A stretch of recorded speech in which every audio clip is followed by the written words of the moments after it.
है जी। चलो दोगे है जी। नमस्कार, सत श्री अकाल, गुड इवनिंग, वाहिगुरु जी का खालसा, वाहिगुरु जी की फतेह। आ जाइए, नाउ वी आर कमिंग। हम देख लेते हैं, हम जानते हैं। चलो, अच्छा टिक्को कट रही है, किसको को लाग रही है, को तो लाग रही है। बढ़िया, सुनो ठीक है। कंप्यूटर अन्वेषण के लिए करंट की क्लास लगाओ। अरे प्रवीण, करंट के गुरुजन को और क्लास रिकॉर्ड करे अभी गए बन। हाँ कर देंगा। और बोल कोई सेवा पानी। कल भी आ जाना, कल को नहीं, कल तो संडे है नहीं। Good evening. चलो आ गए क्या सारे? सर हमने आपके निर्देशन जीके लाइव बैच और राजस्थान बोले किताब भी ले ली, कृपया क्लास नोट्स तथा बुक्स में फर्क समझाइए। यार के बताऊं के समझाऊं? नोट्स नोट्स हुए, किताब किताब हुए, के अर्थ समझाऊं? तन तू खुद ही ले आके देख, फिर खुद ही काट ले। सर हमने आपके लिए, क्योंकि जब हम पढ़ाते हैं तो सारी चीजें नहीं पढ़ा पाते। एक अध्यापक के कभी सारी कंप्लीट चीजें याद नहीं रहती। किताब में हमसे हजारों गुना ज्यादा लिखा हुआ है, अध्यापक की कितना याद रहेगा यार? तुम खुद सोचो इस बात को, तो तुम भी सोच सकते हो। तो हम जो करवाते हैं उसी किताबों में हजार गुना ज्यादा है। इसीलिए अध्यापक के साथ किताब पढ़नी जरूरी है। कुछ टॉपिक कोचिंग में करवाए ही नहीं जाते, जैसे शिलालेख वगैरह ऐसे टॉपिक होते हैं जो कोचिंगों में बहुत कम, रेयर केस में कभी कभी करवाए जाते हैं, क्योंकि बच्चे के पास इतना समय ही नहीं होता है। तो वही बातें हैं। तो नोट्स और इनमें थोड़ा अंतर तो रहेगा यार, किताब किताबें रहेगी। है ज्ञान से बड़ा कोई दान नहीं है गुरु, बड़ा कोई दानी नहीं है। और तो बड़ो दानी बना दिया। चलो हमारा क्या चल रहा था? मेवाड़ का इतिहास चल रहा था। ठीक है गुरुजी, चल रहे हो। अब करूं शुरू। चलो देखो, 10वीं क्लास की किताब में आपका मेवाड़ का इतिहास चल रहा था। सबसे पहले हमने गुहिल वंश पढ़ा। गुहिल वंश में बस 3 ही शासक दिए थे, बप्पा रावल दिया था, फिर जेतर सिंह दिया था, और फिर दिया था रतन सिंह। इसके बाद में फिर सिसोदिया वंश दिया था, राणा हमीर दिया था, हमीर के बाद में लाखा दिया था, फिर मोकल भी दिया था। उसके बाद में हमने कुंभा भी पढ़ लिया। कुंभा का प्रश्न लगभग एग्जाम में फिक्स है। और कुंभा के बाद में आपकी किताब में सीधा सीधा राणा सांगा दिया गया है।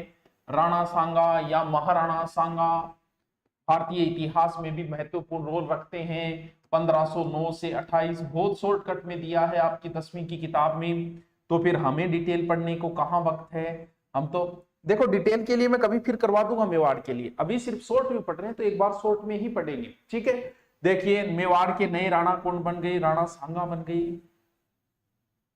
बहुत शॉर्ट में दिया गया, बस इतना ही लिखा कि उत्तराधिकार युद्ध शुरू हो गए 3 भाइयों के मध्य, पृथ्वीराज, जयमल और सांगा। और जैसे तैसे बाद में राणा कौन बन गए? सांगा। बस इतना ही लिखा है।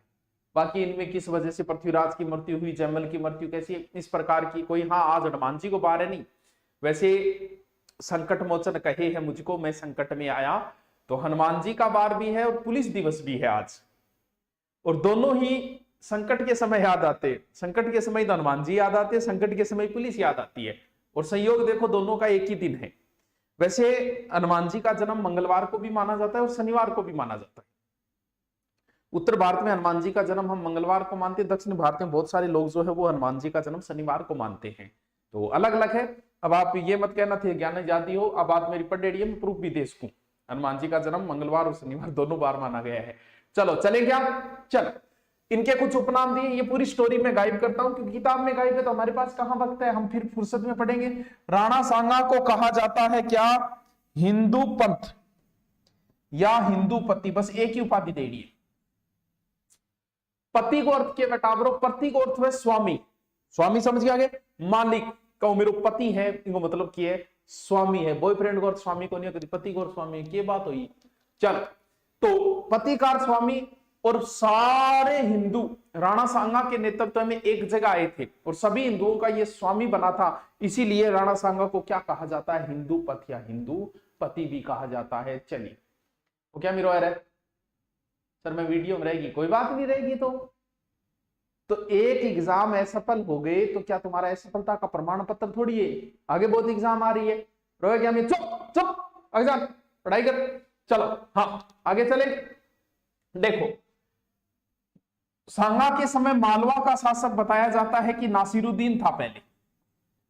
हो सकता है नासिरुद्दीन के बाद में वो बना था जिसके साथ सांगा की लड़ाई हुई थी। किस कौन? महमूद खिलजी। सर महमूद खिलजी तो थे, कुंभा के टेम बताया रहा है वो महमूद खिलजी प्रथम है और महमूद खिलजी द्वितीय। सांगा को दादो है कुंभो, बिंगे टेम महमूद खिलजी प्रथम है और पोते के टेम महमूद खिलजी द्वितीय। जैसा दादा ने किया वैसा ही पोते ने इसके साथ किया। इनके बीच में युद्ध हुआ था, पराजित हो गए, राणा ने इसे बंदी बनाया फिर छोड़ दिया, और वही कुंभा ने किया था, बंदी बनाया फिर छोड़ दिया।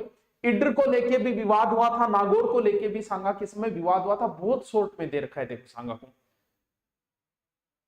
कुंभा इसमें ग्रंथ कहां से मिला, कहां से मतलब है? तो गुजरात का शासक था मुजफ्फर खान, जिसने सांगा को एक जानवर की संज्ञा दी थी, इसलिए इनके साथ विवाद में थोड़ा सा ध्यान रख लेना, बस इतना ही लिखा है मुजफ्फर खान के साथ संघर्ष हुआ। वैसे मैं अलग से बता देता हूं, किताब में कम दिया लेकिन 4 में था युद्ध रटा दी ताकि हर काम होता। देखो सांगा जीवन में 5 लड़ाई लड़ी। एक तो खातोली, नंबर 2 बाडी, अभी रटा दूंगा मैं, नंबर 3 गागरोन, नंबर 4 बयाना, शॉर्ट में आपकी किताब में दिया, शॉर्ट में मैं बता रही हूं, और नंबर 5 खानवा।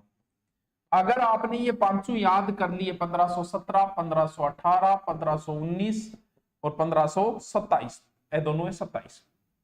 और इस राजस्थान अध्ययन की पुस्तक में बाकायदा स्पष्ट लिखा गया है कि खातोली वर्तमान में कोटा में है।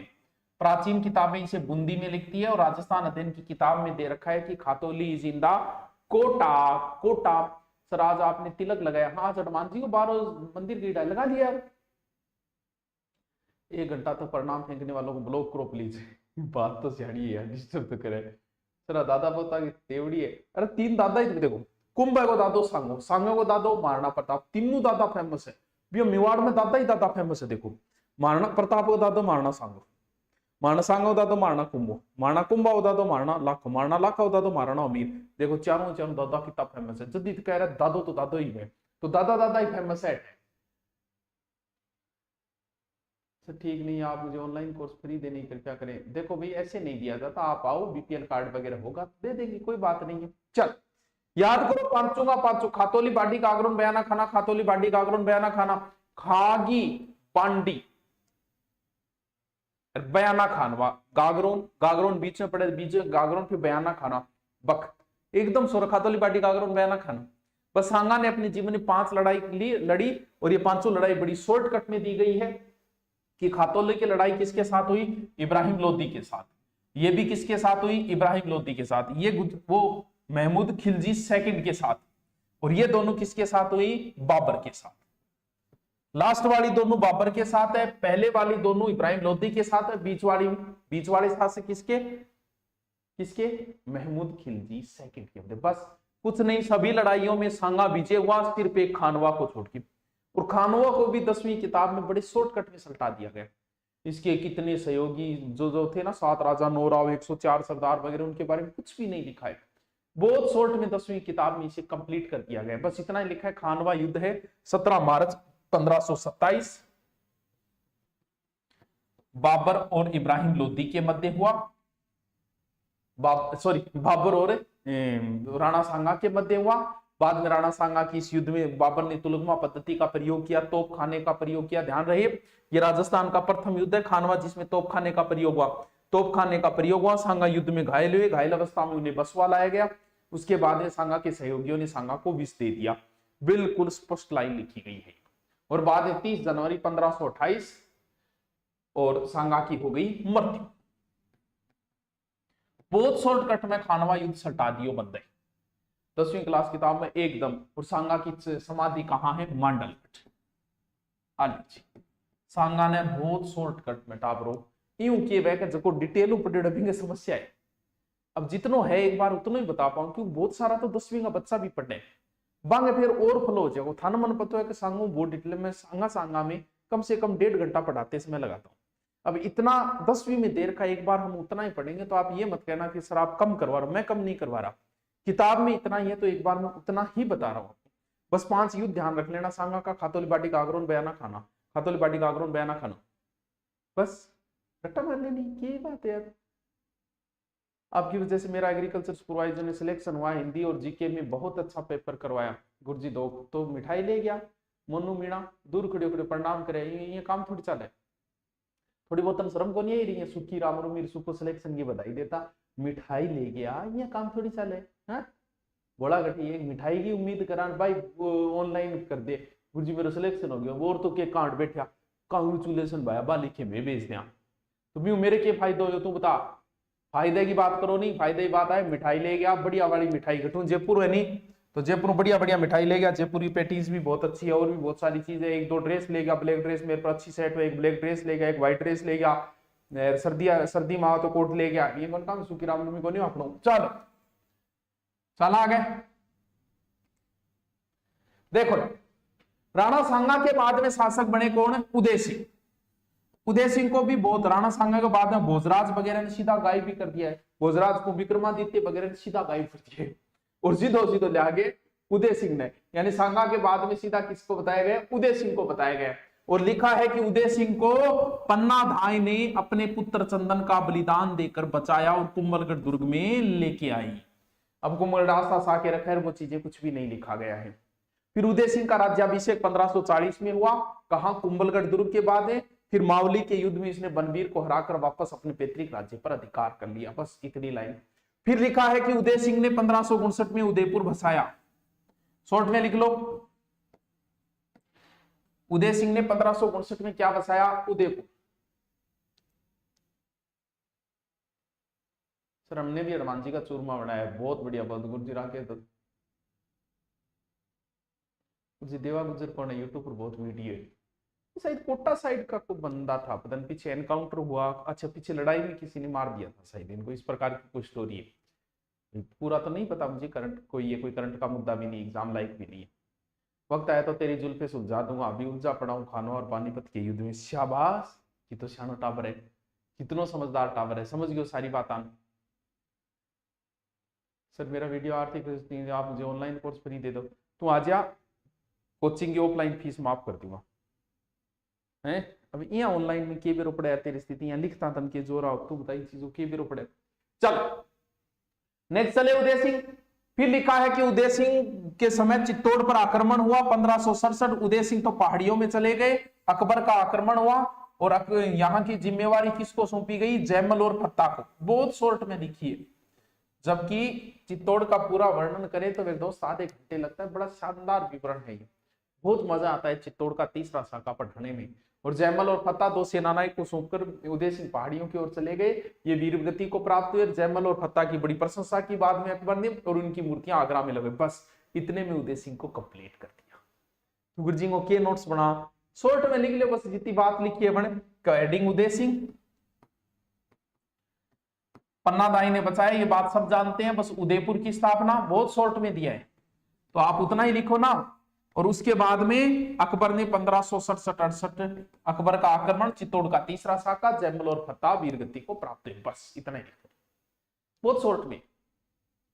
सर मेरा वीडियो क्लियर हो रहा है, ठीक है जी। सर डर तो हॉरिजेंटल आरक्षण का है इस पर वीडियो में। बेवफाई उसकी मिटा के आया हूं, खत उसके पानी में बहा के, कोई पढ़ ना ले बेवफा की यादों को, पानी में भी आग लगा के। और आरडीएक्स तो खतरनाक रहे हैं।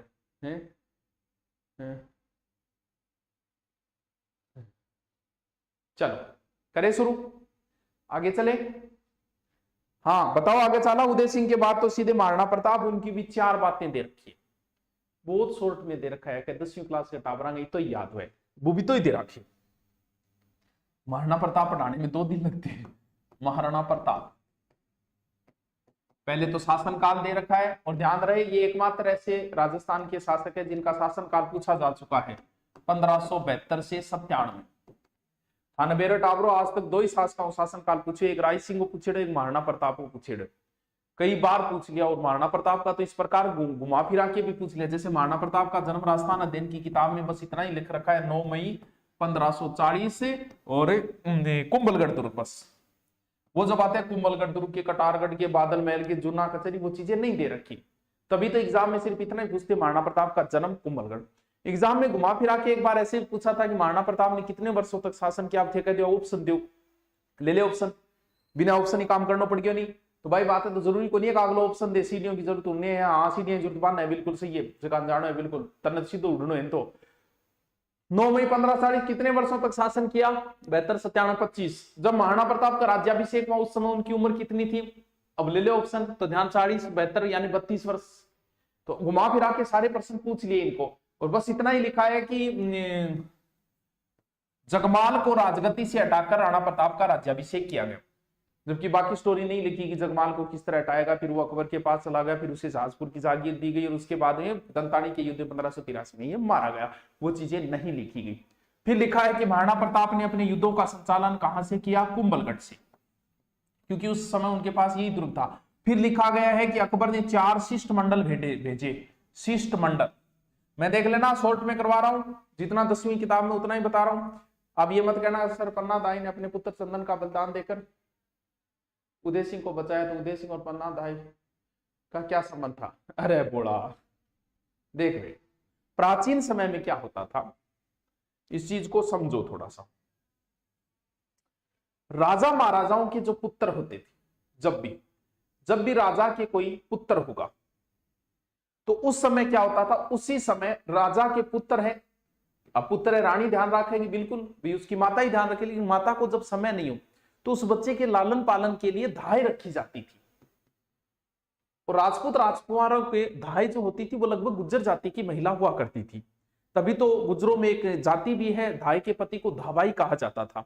तो पन्ना धाय जो है वो एक प्रकार से क्या होता था, जैसे ही राजकुमार का जन्म हुआ तो उसी समय देखा जाता था कि किसी के उसी समय बच्चा हुआ है क्या, तो वो अपने पुत्र का भी पालन पोषण करती थी, साथ में राजकुमार का भी किया करती थी। तो पूरी जिम्मेवारी जो है एक प्रकार से माता ही है, दूसरी माता है, सेकंड माता कह सकते हैं। ऐसा अकबर की भी धाई माँ थी और अकबर अपनी धाई माँ को बहुत माना करता था। तो ये भी देखो, माता ने जन्म दिया है, दूसरी माता ने दूध भी पिलाया, इस माता ने भी पिलाया, लेकिन धाई माता ने भी तो पिलाया, तो वो एक प्रकार से उसका पुत्र ही हो जाता है। तो तब जब मेवाड़ पे संकट आया और अब मेवाड़ को बचाने के लिए पन्ना धाई ने अपने पुत्र का बलिदान दे दिया था। किसका? पन्ना धाई के पुत्र का नाम था चंदन। तो ये धाई माँ है, ठीक है। वही बात है कि आप किसी के यहाँ बॉडीगार्ड हो तो आप उसकी रक्षा के लिए अपने प्राण दोगे, तो वही बात है। तो ये धाई माँ है एक प्रकार से, तो इनकी भी जिम्मेवारी बसती है मेवाड़ को बचाने की, इस हिसाब से, ठीक है। चलो आगे चले। Good evening, good evening sir. Mewar का राज्य की तैयार बनी कौन बेरो? 4 शिष्टमंडल भेजे, चारों शिष्टमंडल के नाम दिए गए। क्या 4 शिष्टमंडल? तो सबसे पहले किसको भेजा गया है? जलाल खान, जलाल खान। दूसरा किसको भेजा गया? मान सिंह को। मैं इनकी पूरी कहानी कौन बता रही हूँ, सिर्फ नाम लिखे बीता नाम मैं थान बता रही हूँ। तीसरा मान सिंह का बाप भगवंत दास को, और चौथा किसको? टोडरमल। जबकि उसने समय वगैरह इनका नहीं दिया, सिर्फ इतना ही लिखा कि 1572 से 74 के बीच कई शिष्टमंडल भेजे गए, जबकि ये 1572 में आया था और बाकी 3 जो आए थे वो 73 में आए थे। इन शिष्टमंडलों का कई बार क्रम पूछ लिया गया, तो आप भी क्रमों को क्या रखना, थोड़ा सा ध्यान रखना।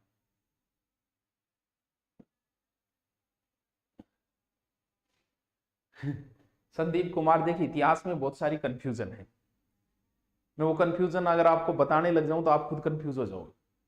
हल्दी घाटी युद्ध के बाद उस समय अमर सिंह की आयु काफी थी, ऊद बिलाव घास की रोटी कैसे छीन ले गया, तो ये कहानी ही एक काल्पनिक मानी गई है, जिसका कभी फुर्सत में जिक्र करेंगे कि काल्पनिक किस प्रकार है ये इतिहास के अंदर।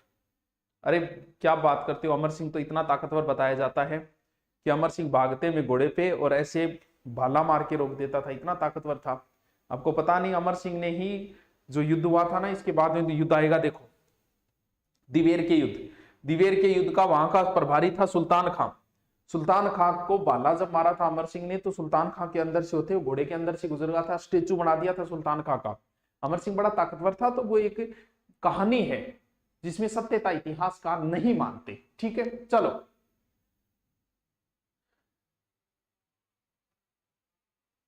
ये समस्या सुलझानी है सर। आर्मी एग्जाम के लिए भी क्लास है क्या? है ना, आर्मी का कोर्स चल रहा है ना। चलो आगे चले। आगे फिर सीधा सीधा उसने दिया है हल्दी घाटी युद्ध, ज्यादा डिटेल नहीं दिया गया। हल्दी घाटी युद्ध लिखा है खमनोर का युद्ध, और तारीख दी गई है 18 जून 1576। तो ध्यान रहे, हल्दी घाटी युद्ध की दोनों तारीखें सही है, 15 और 21। और आपकी राजस्थान अध्ययन राजस्थान बोर्ड जो तारीख लिखी है वो ओनली फॉर 18 ही लिखी है। 21 नहीं लिखी, और सिर्फ बहुत शॉर्टकट में कर दिया उसने कि इसमें अकबर का मुख्य सेनापति जो था वो कौन था, मान सिंह, और महाराणा प्रताप की हरावल सेना का जो नेतृत्व कर रहे थे वो हकीम खां सूर, हकीम खां सूर। बहुत शॉर्टकट में लिखा है उसने, एकदम आप भी लिखते जाओ। बताते कि महाराणा पर जब संकट आया तो उसका जो मुकुट जो है, मुकुट किसने धारण कर लिया, झालाबीता। तो ध्यान रहे इसके कई नाम है, झालाबीता, जाला सज्जा, जाला मनम। जबकि सांगा का राज्य मुकुट धारण किया था झाला अज्जा ने। सर कंफ्यूज कैसे दूर करें, बहुत आसान है। जैसे महाराणा प्रताप का एकमात्र मुस्लिम सेनापति हाकिम खां सूर, जबकि सांगा का एकमात्र मुस्लिम सेनापति थे अलवर के हसन खां मेवाती, हसन खां मेवाती। सर कैसे याद करें, दोनों का ये कंपेयर है। इनका मुस्लिम सेनापति हाकिम खां, सांगा का हसन खां।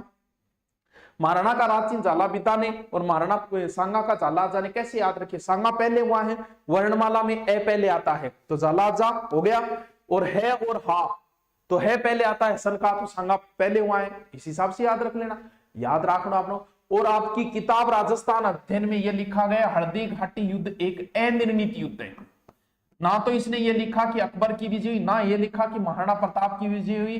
राजस्थान अध्ययन की बुक में लिखा है कि हल्दी घाटी का युद्ध एक अनिर्णित युद्ध था। अनिर्णित का मतलब ये हुआ कि इसमें कोई नहीं जीता था। जबकि एनसीईआरटी जो है वो महाराणा प्रताप की विजय बताती है, लेकिन यहां पर लिखा है राजस्थान अध्ययन में कि इसमें किसी की विजय नहीं हुई थी। और बाद में दिया है कि हल्दी घाटी युद्ध को किस इतिहासकार ने क्या नाम दिया। लिखा है कि अबुल फजल ने इसका नाम खमनोर दिया, अबुल फजल। बाकी और महाराणा प्रताप की कोई सहयोगी नाम की को लेकर बहुत शॉर्ट में लिख रखे है, किसने, खमनोर का युद्ध। अबुल फजल ने इसे कहा खमनोर का युद्ध, बदायूनी ने उसे कहा गोगुंदा का युद्ध। मैं याद करा दूं, बहुत ईजी है। और टोड ने इसको कहा था हल्दी घाटी, जबकि टोड ने कहा क्या था, मेवाड़ की थर्मोपली, जबकि लिख रखा है हल्दी घाटी कहा था। राजस्थान अध्ययन में देखो, देखो क्या याद करो, थर्मोपली एक जगह है विदेश की। विदेश का इतिहास कौन जानता है, टोड। ए दोनों विदेश थोड़ी गेड़ा यूरोप ए तो ठीक अकबर के संग संग फिर करता टोकड़िया सा विदेश कौन गेड़ा, टोड गेड़। तो टोड हो गयो, विदेशी स्थान को नाम है टोड, याद रह जाओ। फिर क्या याद रखो, बैदायूनी ने कहा गोगुंदा और अबुल फजल ने कहा खमनोर। तो देखो बैदायूनी गोगुंदा क्या पर जोर पड़ रही है, दै के ऊपर जोर पड़ रही है। तो गोगुंदा का युद्ध किसने कहा पता नहीं, फिर ही नहीं याद रहे तो गोबर याद रख लियो, गो बै थारी तरफ जोड़ दिए। यानी बदायूनी ने कहा गोगुंदा का युद्ध और अबुल फजल ने क्या कहा खमनोर। हो गया। एनसीईआरटी आरबीएसई बुक सही है क्या, सही गलत का नहीं पता, लेकिन जब आपसे रेफरेंस मांगा जाएगा किसी पर्सन का तो आपको यही देना पड़ेगा। आप किसी गाइड के आधार पर नहीं बता सकते कि सुभाष चटक में लिखेड़िया है, वो नहीं चलेगी, समझ गए। इसीलिए हमें रेफरेंस देने के लिए किताबें काम में लेनी पड़ती है। सर ऑफलाइन राजस्थान पुलिस का कोर्स कब तक पूरा करो, 100 नवंबर से चले। देखो कोर्स 25 तारीख को विदाई दे रहे हैं राजस्थान पुलिस वालों को। क्या कह रहा हो राकेश दत्त, सर आज तो काला चश्मा लगा लियो तो मजा आ जाता थारा भाई राकेश दत्त। मैं काला, अच्छा काला सूट पावे काले रंग ते, दूर दूर जा मेरे काले रंग ते। चलो चलो आगे गए। अरे टाबरो बताओ आगे चलूंगे, अरे आगे चलूंगे। अच्छा ये डारिये रे। अब आगे क्या बताया, आगे एक घटना बताई गई। बस हल्दी घाटी युद्ध के बाद में कुछ नहीं बताया, सीधी एक घटना बताई है, शेरपुरा की घटना। क्या शेरपुरा की घटना में बहुत शॉर्ट में लिखा है कि यहां रहीम जी के परिवार को गिरफ्तार कर लिया किसने, अमर सिंह ने। और इस बात की जैसे ही सूचना मिली, सूचना मिलते महाराणा प्रताप ने अमर सिंह को कहा कि इनको सह सम्मान वापस छोड़ के आ। और राजस्थान अध्ययन में लिखा है कि इससे महाराणा प्रताप को नारी के प्रति सम्मान प्रदर्शित होता है। तो वो याद रखना, बस इतना से लिखा है। बाकी कहानी जो है बहुत लंबी कहानी, इंटरेस्टिंग कहानी है, लेकिन वो बाद में पढ़ेंगे क्या, अभी तो हमारे पास वक्त कहां है। फिर सीधा उसने दिया है दिवेर का युद्ध, 1582 दिवेर का युद्ध। यहां का प्रभारी था सुल्तान खां। शॉर्ट में बना ले नोट से, एकदम शॉर्ट में। इसको राजस्थान अध्ययन में पूरा तैयार है, 12 के ऊपर से तो पूछना है। और टोड ने दिवेर के युद्ध को क्या कहा, मेवाड़ का मैराथन। बस इतो ही लिखे। वैसे महाराणा प्रताप की विजयों की शुरुआत महाराणा प्रताप के गौरव का प्रति विजय और विजयदशमी के दिन ही जीता था दिवेर की चौकी को। आपको एक्स्ट्रा बातें बता रहा हूं मैं। और बस इसके बाद में सीधा महाराणा प्रताप को कंप्लीट कर दिया कि 1597 में महाराणा प्रताप की मृत्यु हुई। अपनी मृत्यु से पहले चित्तौड़गढ़ और मांडलगढ़ को छोड़कर उन्होंने शेष मेवाड़ को जीत लिया। फिर सीधा लिखा गया उनकी अंतिम राजधानी जो थी वो चामंड थी, 1585 में बनी थी, जो 1613 या 15 तक रही थी। फिर सीधी तारीख दे दी कि उनकी मृत्यु जो हुई थी वो 19 जनवरी 1597, और उनका बारडोली में क्या हुआ, अंतिम संस्कार। क्योंकि बारडोली में यहाँ 8 खंभों की छतरी वगैरह कुछ नहीं लिखा, सिर्फ इतना ही लिखा है बारडोली में अंतिम संस्कार हुआ। हाल सर महिला सुपरवाइजर का कोर्स क्या मेरी दीदी को दिलाता है? मैं उनको दादी दिलाना, दादी महिला सुपरवाइजर अब क्या बनेगी, दादी की बात है, दाई मारे है कि दीदी दिला दे, तो महिला सुपरवाइजर कोर्स है, लेट क्या करा के डाउनलोड कर, दूरी ना अभी कर, तुरंत कर, बंद करो सारा, बंद कर, काम की चीज भाई है। हाँ, इनकम तो होनी चाहिए, 2 रुपया की, चलो कोई कर ले, महिला सुपरवाइजर का है, कोई एक्स्ट्रा न ले। बस आज पूरा कर दियो, बस इतना ही दे रखा है, शॉर्ट में लिख लो, साथ साथ में लिखता जाओ शॉर्ट में। अब सीधा सीधा उसके बाद में किसको दिया गया है, उसके बाद में सीधा दिया गया है अमर सिंह को, राणा अमर सिंह को। बस कंप्लीट होना है, कुछ नहीं दिया गया, बस इतना ही दिया गया है कि अमर सिंह के समय 1613 में जहांगीर ने खुर्रम के नेतृत्व में अभियान भेजा, और अभियान भेजने के बाद में मेवाड़ मुगल संधि हो गई। मेवाड़ मुगल संधि कब, सिर्फ इतना ही दिया, फरवरी 1615, जबकि 5 फरवरी 1615, बस इतना ही दिया। उसके बाद लिखा है कि संधि में यह तय हुआ कि आप चित्तौड़ दुर्ग की मरम्मत नहीं करोगे, बस इतना ही दे रखा है अमर सिंह के। यूक्रेन का दारे, तुम बुलाओ तो सही, हम तो आ जाए यार, ऐसी क्या बात है, हैं? चलो, लास्ट शासक राज सिंह, राज सिंह पे मेवाड़ का इतिहास कंप्लीट, बीच का सारा शासक गायब कर दिया अभी, बस हेडिंग डालता जाओ, राज सिंह, महाराणा राज सिंह, 1652 से 80 शासनकाल दे रखा है, बहुत शॉर्ट में दिए था, बहुत शॉर्ट में लिखा है कि वो जो शर्त हुई थी चित्तौड़ दुर्ग की मरम्मत की, वो शर्त तोड़ दी, और चित्तौड़ दुर्ग की इन्होंने मरम्मत की। मरम्मत करते ही शाहजहां ने भेजा सादुल्ला खां को, और जितनी मरम्मत करवाई थी उतनी वापस तुड़वाई। फिर लिखा है कि औरंगजेब के साथ इसके रिलेशन शुरुआत में ठीक थे, औरंगजेब ने इन्हें 6000 का मनसबदार भी बनाया। फिर लिखा है कि औरंगजेब के साथ थोड़ी अनबन हो गई थी, थोड़ी सी लड़ाई हो गई थी, गाली गलौज हो गई थी, किसको लेके, किशनगढ़ की राजकुमारी चारुमती, बस इतना ही लिखा। आड़ी रानी वगैरह का कहीं जिक्र नहीं किया गया है, बस इतना ही लिखा, रोटी खा ले गुरुजी, बस खाऊंगा, क्लास खत्म हुई, टूटिए पड़ूंगा रोटियां ऊपर। तो चारुमती को लेके विवाद हो गया था। फिर लिखा है कि औरंगजेब ने क्या लगाया, जजिया कर, जजिया कर कद 1679, ये नहीं लिखा जजिया कर का विरोध किया और किया, कुछ नहीं लिखा, बस सिर्फ इतना ही लिखा है कि जजिया कर लगाया।